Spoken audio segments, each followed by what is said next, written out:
I 3D printed this really cool dice tower for a friend. Test roll.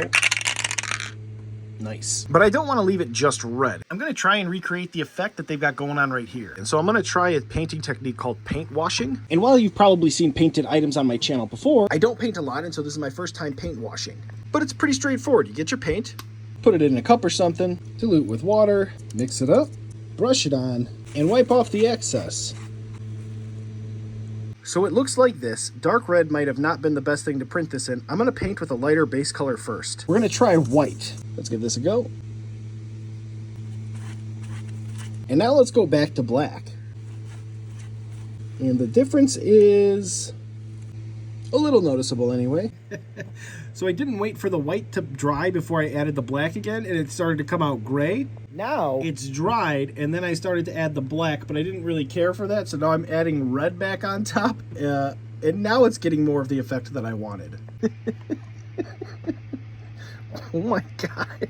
This has been an experiment, and I have just messed everything up. The amount of times I've spilled this paint is just ridiculous. It's absolutely everywhere.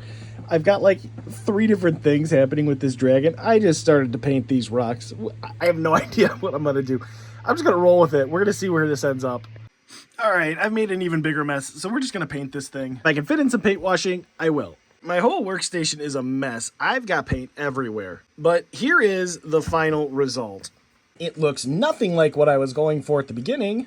Oh, and I did end up using that paint washing technique really everywhere. I got it here, all along these rocks, the sand, this rock, really just not on the dragon. That was the worst spot for it, apparently. And here's an earlier clip while I was in the middle of painting this. One side of this rock has been paint washed and the other side hasn't. And it really makes the dark parts of the rock sink in more. And so what I've learned is that if you want to paint wash, you really got to get it into the cracks and the crevices to get the effect. And you want to keep brushing it in. Earlier when I was doing this, I was really quick to be wiping off with the cloth when I really should have been brushing the paint into the model more. You really just want to use the cloth for any kind of dripping. Next, I was going to add a protective clear coat because I was absolutely positive that I had some spray paint for that, but I couldn't find it, so I guess I don't. But honestly, I'm very happy with how this turned out. In fact, I think it's probably my most favorite thing that I've painted to date.